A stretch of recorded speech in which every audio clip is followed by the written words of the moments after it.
رزق میں برکت کا ایک بہت بڑا ذریعہ شکر ہے۔ ارشاد فرمایا لَإِن شَكَرْتُمْ لَأَزِيدَنَّكُمْ، اگر تم شکر کرو گے وہ تمہیں اور زیادہ عطا کرے گا، اور اگر تم شکر نہیں کرو گے وَلَئِن كَفَرْتُمْ، کفران نعمت کرو گے، إِنَّ عَذَابِي لَشَدِيدٌ، تو پھر میرا عذاب بڑا سخت ہے۔ رزق کے اضافے کا ایک اور بہت بڑا سبب انفاق فی سبیل اللہ ہے۔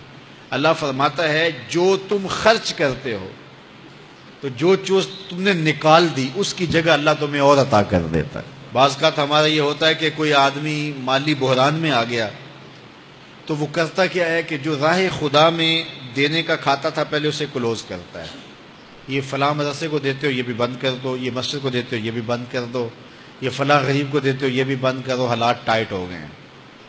لیکن 5 گاڑیاں ہیں تو 2 گاڑیوں پہ گزارا کر لیا جائے، پیٹرول بچے، یہ نہیں ہو سکتا۔ گھر کے لچھن وہی ہیں لیکن بند کہاں سے کیا؟ جہاں سے رزق آنا تھا۔ ہمیں تو یہ حکم دیا ہے جب رزق تنگ ہونے لگے صدقہ دے کے رب سے کاروبار کر لو، صدقے سے تمہارے رزق میں اضافہ ہوگا۔ یہ رب کا وعدہ ہے اور اللہ کے وعدے جھوٹے نہیں ہو سکتے۔ رزق کی برکت کا ایک اور بہت بڑا ذریعہ النکاح ہے۔ فرمایا اگر تم نکاح کرو گے تم فقیر ہو وہ تمہیں غنی کر دے گا۔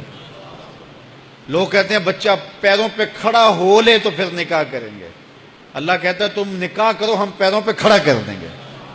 ہمارا فلسفہ اپنا ہے، اس کا حکم اپنا ہے۔ وہ کہتا ہے ابھی تو یہ اپنے لیے نہیں کماتا تو جو آئے گی اس کو کہاں سے کھلائے گا؟ میاں جس نے آنا ہے اس نے اپنا رزق لے کے آنا ہے۔ تو بچوں کی شادیاں کرو، اگر وہ جوان ہو گئے رزق نصیب ہوگا۔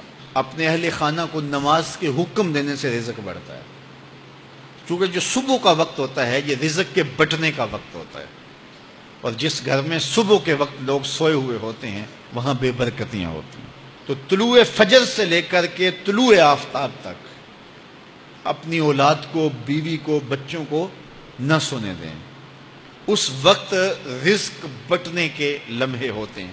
کثیر دعائیں مانگیں، تلاوت کلام مجید پڑھیں، اور نماز فجر مرد حضرات مسجدوں میں جا کے باجماعت ادا کریں، اور گھروں میں جو ہے وہ بیٹیاں بہنیں مصلے بچھا لیں تو اللہ کی رحمتوں کا نزول ہوگا۔ اب ایک حدیث میں رزق کے اضافے کا ایک اور نسخہ ارشاد کیا گیا۔ میرے حضور نے فرمایا جو شخص یہ چاہتا ہے کہ اس کے رزق میں برکتیں ہوں اور اس کی عمر میں اضافہ ہو تو وہ اپنے رشتہ داروں کے ساتھ سلوک اچھا کرے۔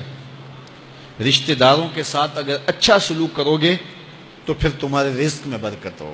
غریب ہیں تو ان کی مدد کرو، ان کی بیٹیوں کی شادیاں اپنے ذمے لے لو اگر اللہ نے آپ کو وسعت دی ہے، ان کی پریشانیاں بانٹ لو، ان کا قرضہ ہے تو اتارنے کی کوشش کرو، ان کو مشکلات سے نکالنے کی کوشش کرو۔ تم ان کو مشکلات سے نکالو گے اللہ تمہیں مشکلوں سے نکالے گا۔ تمہارے رزق میں بھی برکتیں ہوگی اور تمہارے مال میں بھی برکتیں ہوں گی۔ فرمایا بہتر صدقہ وہ ہے جو ناراض غریب رشتہ دار کو دیا جائے۔ اگر وہ پھنس گیا ہے، مجبور ہے، ناراض ہے، تو اس کو اگر دیں گے تمہارا نفس اس میں شامل نہیں ہوگا، تو یہ افضل صدقہ ہے جو ہر صورت میں قبول ہی قبول ہے۔ رزق کے اضافے کا ایک اور سبب الاحسان الی الضعفاء، جو کمزور لوگ ہیں ان کے ساتھ اس نے سلوک کرنا۔ الانفاق علی طلبۃ العلم، طالب علموں پہ خرچ کرنا، یہ بھی رزق میں اضافے کا سبب اور ذریعہ ہے۔ وہ حضرت بابا فرید نے کہا نا 6واں رکن دین کا روٹی ہے۔ گھر میں کچھ نہ ہو تو پھر نہ نماز اور نہ ہی دیگر امور کی لذت آتی ہے، تو یہ رزق فراواں اور وسیع اور مبارک نصیب کر دے اللہ۔ تو اس کے لیے ایک اور وظیفہ میں دیتا ہوں، اور وہ یہ کہ مغرب کے بعد 21 مرتبہ سورۃ الکوثر پڑھ لیں، کثرت ہو جائے گی انشاءاللہ۔